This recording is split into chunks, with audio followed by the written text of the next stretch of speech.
고린도 후서 2장입니다. 자, 고린도 후서 2장을 볼 때는 지금 1장과 마찬가지로 사도 바울의 마음이 많이 풀렸습니다. 왜 풀렸는가? 2장에 나옵니다. 내가 다시는 너희에게 근심 중에 나아가지 아니하기로 스스로 결심하였노니, 그 다시에다 줄쳐보세요. 자, 지금 근심 중에 한번 나갔다는 얘기죠. 그런데 우리가 아는 것처럼 고린도 교회를 개척했을 때 사도 바울이 2차 전도 여행 때 한 번 간 걸로 우리는 알고 있는데, 그때는 근심 중에 나가지 않았죠. 복음 전하러 가서 교회도 쓰고 1년 6개월 동안 얼마나 교회가 부흥했습니까? 막 은사도 나타나고 성령 세례도 나타나고 막 충만해서, 그게 이제 사도 바울이 떠난 뒤에 관리가 안 돼서 문제를 일으켰기 때문에 고린도 전서를 썼던 것인데, 여기에 보면은 고린도 후서를 쓸 때 보면 한 번 더 갔다는 거지요. 예, 그게 이제 거기에다가 12장 14절, 13장 1절 이렇게 써놔야 됩니다. 이 고린도 후서 12장과 13장에 보면은 가슴 아픈 방문을 했다 한 게 써 있습니다. 네. 그러니까 1차 사도 바울이 가서 두 번째 전도여행 때 고린도 교회를 개척할 때는 가슴 아픈 방문도 아니었고 근심 중에 나간 방문도 아니었습니다. 그래서 이 성경에는 안 나와 있지만 이런 실마리를 보고 볼 때에 에베소 교회에서 고린도의 문제를 보고 근로의 집 편에다가 편지를 써보냈기 때문에 해결이 안 됐기 때문에 그 문제가 해결이 전혀 안 됐다는 소리를 듣고 사도 바울께서 한번 다시 가신 겁니다. 그 바쁜 중에. 그래서 그 갔을 때에 이제 그게 근심 중에 한번 나아간 거고, 가슴 아픈 방문이라고 하는 것은 해결이 될 줄 알고 갔는데 해결이 안 되고 왔습니다. 그래서 왜냐하면 지금 그 에베소에서는 엠마오 아닙니다. 두라노 신학교를 하면서 그게 지금 바다로 갔던 육지로 갔던 참 시간이 금쪽 같은데, 교회를 돌보러 갔다 오니까 어쩔 수 없이 또 그 학생들, 신학생들 때문에 온 것 같은데요. 그래서 해결이 안 됐기 때문에 다시 뒤돌아가는 발걸음이 가슴이 아팠다는 겁니다. 그게 12장 14절, 13장 1절에 가슴 아픈 방문이 나옵니다. 자, 이런 내용을 알아야 이 고린도 전서 후서가 이해가 한다는 거죠. 내가 너희를 근심하게 한다면 내가 근심하게 한 자밖에 나를 기쁘게 할 자가 누구냐? 예. 그러니까 사도 바울이 그 고린도 전서를 썼던 방문을 했던, 가서 꾸짖으면 마음이 슬퍼하고 근심하겠죠. 회개하는 사람은. 그런데 그 사람들은 사도 바울을 기쁘게 하죠. 예를 들어서 아빠가 아들을 뭘 잘못한 것에 대해서 꾸짖으면 그 아들은 근심하죠. 풀이 푹 죽죠. 그렇게 하면 그 아빠는 마음이 기쁘죠. 왜냐하면 말귀를 알아듣고 행실을 고칠 것 같거든요. 예, 그래서 이게 그 얘기입니다. 내가 너희를 근심하게 한다면 내가 근심하게 한 자밖에 나를 기쁘게 할 자가 누구냐? 그렇게 뭐라고 했는데 근심도 안 하고 죄도 모르고 허물도 모르고 그러면 참 괘씸하지요. 그럼 가슴이 아픕니다. 내가 이같이 쓴 것은 내가 갈 때에 마땅히 나를 기쁘게 할 자로부터 도리어 근심을 얻을까 염려하며, 또 너희 모두에 대한 나의 기쁨이 너희 모두의 기쁨인 줄로 확신함이로다. 그런 맥락에서 이것도 해석을 해야 되는데요. 자, 내가 이같이 쓴 것은, 그래서 과거형이죠. 그런데 거기에 이제 무슨냐면 눈물의 편지라는 거예요. 이제 써서 보냈는데 해결이 안 된 거예요. 이 고린도 후서 쓰기 가운데에. 지금 고린도 후서 쓸 때는 다 해결이 됐습니다. 조금 쓰면 나옵니다. 자, 내가 그렇게 썼던 것은 내가 너희를 방문할 때 마땅히 나를 기쁘게 할 자, 그러니까 신앙생활도 잘하고 말씀에 붙들리는 자가 엉뚱한 짓을 해서 도리어 근심 얻을까 염려했기 때문에 내가 편지를 미리 쓰는 것이다. 이렇게 말씀하시는 거고요. 내가 마음에 큰 눌림과 걱정이 있어 많은 눈물로 너희에게 썼노니, 줄치고 눈물의 편지. 이게 그겁니다. 지금 전해지지 않는다고도 하지만 이제 저희 같은 경우에는 10장에서 13장을 이 편지로 봅니다. 왜냐하면 고린도후서를 쭉 공부하다 보면 9장에 가서 거의 마지막 인사 비슷하게 합니다. 이제 다 해결됐으니 구제헌금 좀 넉넉히 하라. 그럼 마음이 풀렸으니까 헌금 얘기가 나왔겠지요. 그리고 13장은 이제 모든 서신과 마찬가지로 문안 인사입니다. 그래서 아마 이 눈물의 편지가 10장, 11장, 12장이 아니겠는가 그렇게 하는데요. 그래서 내가 마음에 큰 눌림과 걱정에서 많은 눈물로 너희에게 썼노니, 과거형이죠. 이는 너희로 근심하게 하려 한 것이 아니요 오직 내가 너희를 향하여 넘치는 사랑이 있음을 너희로 알게 하려 함이라. 그렇게 막 눈물이 쏙 빠지게, 사도 바울도 눈물로 썼고 읽는 사람도 눈물이 쏙 빠지게 그렇게 한 것은 너희를 아주 그냥 낙담시키고 이러는 게 아니고, 사실은 내가 너희를 사랑하기 때문에 근심을 하고 이래가지고 나한테 또는 하나님한테 돌아오게 하게 함이었지. 그렇게 얘기입니다. 근데 그 얘기는 뭐냐면은 잘 안 된다는 거, 아직까지도. 자, 근심하게 한 자가 있을지라도 나를 근심하게 한 것이 아니요 어느 정도 너희 모두를 근심하게 한 것이니, 어느 정도로 하면 내가 너무 지나치게 말하지 아니하려 함이라. 자, 여기 이제 근심하게 한 자가 있을지라도, 그러니까 사도 바울의 편지나 이 권면을 듣지 않아서 근심한 자가 있을지라도, 그거는 나를 근심한 건 물론이지만 어느 정도는 너희 모두를 근심하게 한 것이다. 그런데 내가 그냥 어느 정도라고 하는 것은 너무 지나치게 말을 아끼는 것이다 하고 또 뒤에다 부언을 합니다. 그러니까 어떻게 해요? 사실은 나를 근심시키는 것은 하나님을 근심시키는 것이고, 교회에도 해가 되는 것이고, 그래서 대다수의 그 선량한 성도들을 아주 막 낙담하게 근심하게 하는 것이다. 사실은 지금 심하게 말씀을 하고 싶은 거지요. 이러한 사람은 많은 사람에게서 벌 받는 것이 마땅하도다. 거기다가 줄치고 디도가 치리했음 이렇게 써놓습니다. 이것 때문에 이제 디도 목사님이 그 눈물로 쓴 편지를 가지고 가서 말 안 듣는 사람들은 많은 사람, 그러니까 이제 대다수 사람, 바울을 편을 들고 회개한 사람들, 근데 영 안 들어온 사람들은 벌 받는 게 마땅하도다. 이게 디도가 7일에서 교회를 못 오게 한다든지 성찬을 정지시킨다든지 이렇게 하는 게 마땅하다. 자, 이제 그렇게 해서 이제 그건 잘하고 온 겁니다. 그래서 교회가 안정이 됐고, 디도 목사님이 이제 마게도니아에서 그 사도 바울을 만나고 문제가 해결됐다고 해서 지금 고린도 후서를 쓰는 거기 때문에 그렇게 치리한 것은 마땅하다. 그런즉 너희는 차라리 그를 용서하고 위로할 것이니 그가 너무 많은 근심에 잠길까 두려워하노라. 여러 다른 편지에서도 그러죠. 그렇게 했지만 이방인 대하듯은 하지 마라. 그 마찬가지로 그렇게 해서 교회에서 징계를 받았다면은 이제 용서하고 위로하고 만날 일이 있으면 그러고, 그렇게 하는 이유는 그들이 너무 근심에 많이 해서 아주 그냥 교회를 나가버리든지 구원에서 그냥 빠져나갈까, 이게 참 두렵다.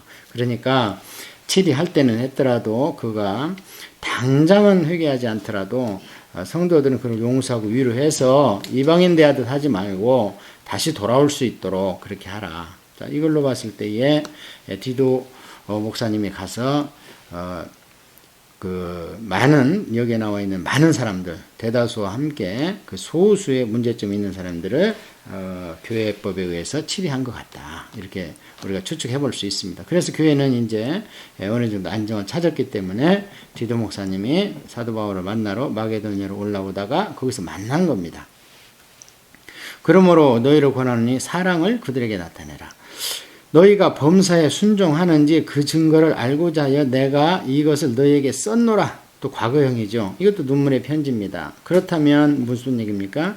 눈물의 편지 어느 부분에 가서 사도 바울이 이렇게 얘기를 했다는 겁니다. 영 말을 안 들으면 대다수 교인들과 회의를 해서 기도 중에 그를 징계해버려라.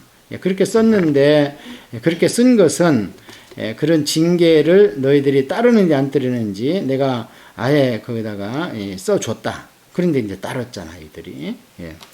너희가 무슨 일 애든지 누구를 용서하면 나도 그리하고, 내가 만일 용서한 일이 있으면 용서한 그것은 너희를 위하여 그리스도 앞에서 한 것이니 이는 우리로 사단에게 속지 않게 하려 함이라. 우리는 그 계책을 알지 못하는 바가 아니로라.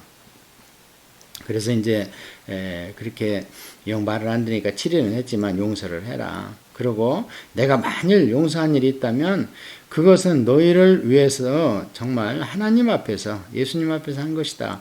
왜냐하면 교회에서 이렇게 분란이 나고 끝까지 완고하고 고집이 세고 말을 안 듣는 것은 사실은 지금 사단의 뒤에서 배후에 조종하는 것이다. 자, 예수님이 십자가를 지신다고 했을 때에 바로 앞에 베드로는 예수님한테 신앙 고백을 하면서 참 칭찬받았습니다. 오래간만에. 예, 칭찬받고 나는데 바로 이제 이제 됐는가 싶어서 예수님께서 야 그런데 말이다 얘들아 이제 너희들 나를 살아계신 하나님의 아들이요 그리스도를 인정하는구나. 그렇다면 이제 나 십자가에 지러 가야 되겠다 하고 얘기를 하면 그들이 이해할 줄 알았습니다. 그런데 베드로가 뭐라 그럽니까? 갑자기 그냥 항변하면서 그러시면 안 됩니다 하니까 예수님이 뭐라 그랬습니까? 베드로야 내 뒤로 물러가라 이러지 않았죠. 바로 베드로 면전화되고 사탄아 내 뒤로 물러가라 이랬잖아요. 예. 마찬가지로 지금 사도 바울은 눈에는 사탄이 안 보이지만 영적인 눈과 그 하나님의 믿음 안에서 영 안에는 사탄이 환히 보이는 겁니다. 어차피 영적 세계는 우리 육신의 눈으로 안 보이는 겁니다. 자꾸 사람들이 눈으로 보면 믿겠다고 그러는데 그 사람들은 보여주면 더 안 믿습니다. 예, 그래서 이 성경을 보고 사단의 그런 책략과 계략을 보면은 어떤 사람이 어떤 행위를 할 때에 비성경적 반성경적이면 이미 사탄의 하는 행동이 그 사람의 행동에 나타나는 거예요. 그러니까 우리가 마음에 있는 것이 우리 입으로 나오고 또 입으로 나온 것이 입체화될 때에 그게 행동 아닙니까? 그래서 우리는 사탄의 계략을 알면 어떤 사람이 어떤 이상한 행동, 언행 이런 심사를 할 때에 사탄이 넌 보고 있구나. 예수님은 뭐 바로 알아버리잖아요. 예를 들어서 예수님을 팔려는 생각을 넣구나 뭐 이런 거라든지 바로 그러니까 우리가 성경과 이 사탄의 책동을요 성경을 열심히 보면 성경 안에 있습니다. 그걸 보고 우리는 사탄을 봤다 이러는 거죠. 내가 그리스도의 복음을 위하여 자 이제는 어느 정도 마음이 풀렸으니까요. 이 사도 바울께서 이제 설교를 하나 합니다. 간단하게 그게 뭐냐 우리는 그리스도의 향기다 이렇게 설교를 합니다. 이제 마음이 풀렸으니까요 설교가 막 나옵니다. 자, 내가 그리스도의 복음을 위하여 드로아의 이름에 주 안에서 문이 내게 열렸을 때 세상에 이제 사도 바울이 에베소에서 3년 사역을 마치고 디도가 안 와가지고 내륙 지방으로 해서 다시 아시아 북쪽 지방에서 드로아로 건너가는 그 항구가 드로아 항구 아닙니까?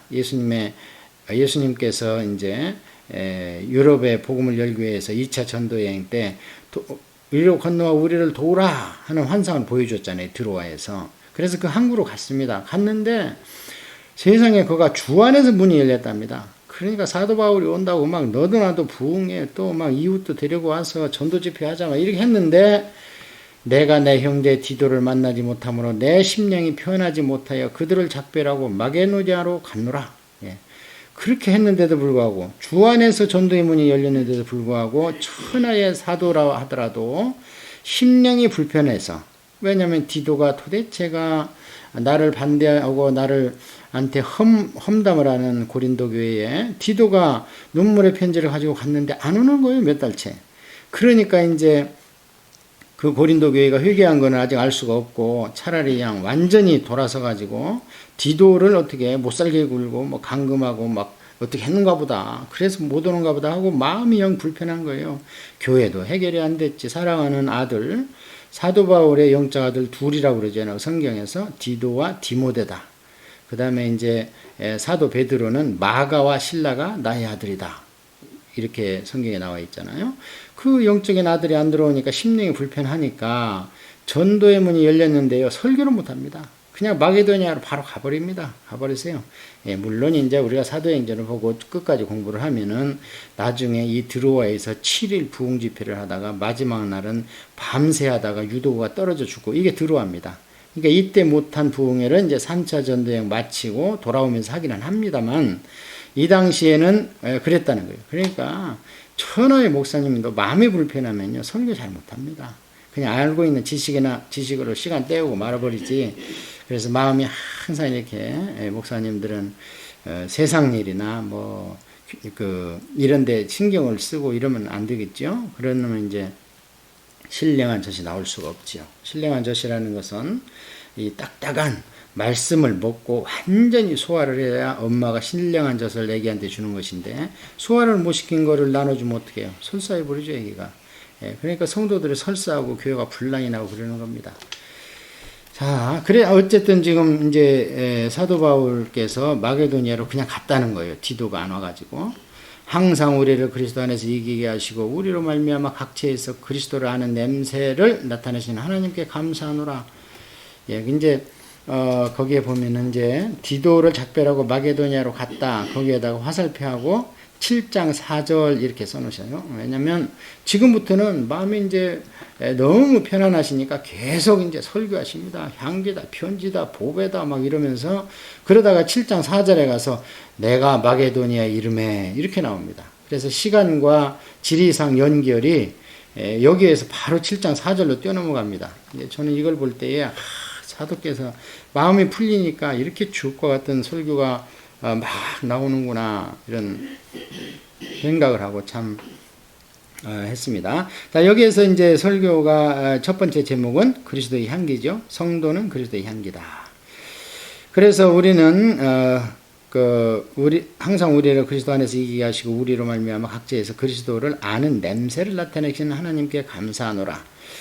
우리는 구원받는 자들에게는 구원받은 자들에게나 망하는 자들에게나 하나님 앞에서 그리스도의 향기니 이 사람에게는 사망으로부터 사망에 이르는 냄새요. 저 사람은 생명으로부터 생명에 이르는 냄새라. 누가 이 일을 감당하리요. 그래서 이게 복음의 양면성입니다. 줄치고 써놓으시면 좋겠죠. 왜냐하면 복음이 선포되면요 죽을 자는 죽습니다. 살 자는 삽니다.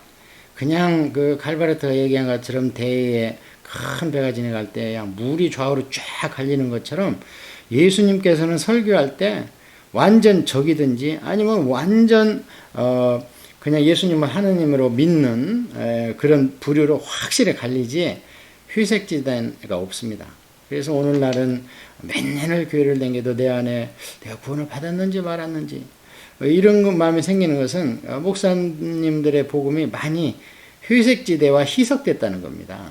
그래서 여기 보면 사도 바울은 그렇게 말합니다. 이게 무슨 얘기냐면 그 당시 로마에 입성을 하면요 그 장군들이 정복 전쟁을 갔다가 입성을 하면 우리가 그 배너 영화 같은 데 보면 여인들이 막 꽃을 뿌리고 향기를 뿌립니다. 드디어 승전하고 한 우리 장군이 온다. 그러면 이제 많은 병사들은 강 밖에다가 내놓고 그냥 좌우에 한 20명 정도 장수들 데리고 탁 갑니다. 루비콘강 다리를 건너면서부터 그 황궁에 이를 때까지 도열해가지고 막 향기를 뿌립니다. 자, 그럴 때에 이제 잡아온 전리품들을 가지고 갑니다. 그 개선문에 보면 있잖아요. 그런 것들이. 전리품을 가지고 갈 때 거기에는 포로가 포함되어 있습니다. 그래서 그 향기는요, 정말, 전쟁에 이거는 개선 장병들한테는 진짜 이게 생명의 냄새죠. 왠지 가면 황제한테 막 상 받고 푸짐한 잔치상이 기다리고 막 수고했다 고 일개 특진한다 하고 하는데 그 냄새가 나면은 잡혀온 포로들은 이제 죽었구나. 눈을 가리고 오거든요. 보통 포로들은 지금도 그러잖아요. 눈을 딱 가리고 들어올 때 막 풍악 소리가 나고 향기가 나면 로마에 들어갔구나. 이제는 나는 몇 발짝 가면 바로 죽는구나. 이게 사망에 이르는 냄새가 되는 겁니다. 그래서 그리스도의 향기가 이제 풍겨지면 이렇게 복음의 양면성이 뚜렷하게 나타난다. 우리는 수많은 사람들처럼 하나님의 말씀 혼잡하게 하지 아니하고 곧 순전함으로 하나님께 받은 것 같이 하나님 앞에서 그리스도 안에서 말하노라. 이걸 수많은 사람들처럼 그걸 줄치세요. 이게 이제 순회 전도다라는 거예요, 제가. 고린도 교회 사도 바울이 1년 6개월 동안 개척하고 잘 말씀과 그 다음에 은사로 양육을 해놨는데 수많은 전도자들이 와가지고 그냥 이제 다른 성경에 보면요. 돈을 많이 받습니다. 그래서 이 당시에도 돈을 많이 받으면 능력 있는 부흥사, 능력 있는 전도자가 되는 거고, 사도 바울, 당신은 복음이 별 볼 일 없으니까 돈도 안 받지. 막 이러니까 내가 복음 전하는 것은 하나님이 시켜서 부득불 하는 것이고, 돈을 안 받는 것은 그래야 그게 내 상급이다. 내 목사직을 행하는 게 상급이 아니고 그건 어쩔 수 없이 한다. 안 하면 죽으니까. 사명은 그렇습니다. 사명 안 하면 죽습니다. 그랬는데 내가 그래도 이걸 가지고 하나님께 칭찬받을 만한 것은 보수를 받지 않는다. 이렇게 고린도전서 공부할 때 우리 배웠잖아요. 근데 여기 수많은 전도자들 와서 하나님 말씀을 혼잡하게 합니다. 그 당시에 그 헬라 문화권에 있었기 때문에 복음도 막 철학적으로 해석을 하고 인본주의적으로 풀어가지고 막 설득을 시키고 이런 일이 박수치고 환호를 합니다. 그래서 우리가 이런 이제 성경을 많이 통독하고 공부를 심도 있게 하다 보면 이런 단어 하나들이 그것을 나타내는구나 하면서 현실성 있게 입체적으로 우리가 성경을 읽을 수가 있습니다. 여기 17절 마지막에 하나님 앞에서와 그리스도 안에서 나는 아주 단순하고 명료하게 복음을 말한다. 이게 이제 하나님 앞에서 그리스도 안에 이게 코람데오스죠. 하나님 면전에서의 의식, 하나님 면전 의식. 이 사상이 있으면 우리 믿음 흔들리지 않습니다. 아무리 화가 나고 뭘 하더라도 내가 하나님 면전 앞에 있지 하면은 다소 우리가 근신하지 않을 수 없죠. 자, 2장을 보면서 2장에서는 우리가 이 고린도 후서와 사도 바울의 그런 그 컨텍스트, 배경, 이게 써진 배경에 대해서 공부를 하면서 마지막에 우리는 그리스도의 향기로서 복음의 양면성이 있다는 것을 공부를 했습니다.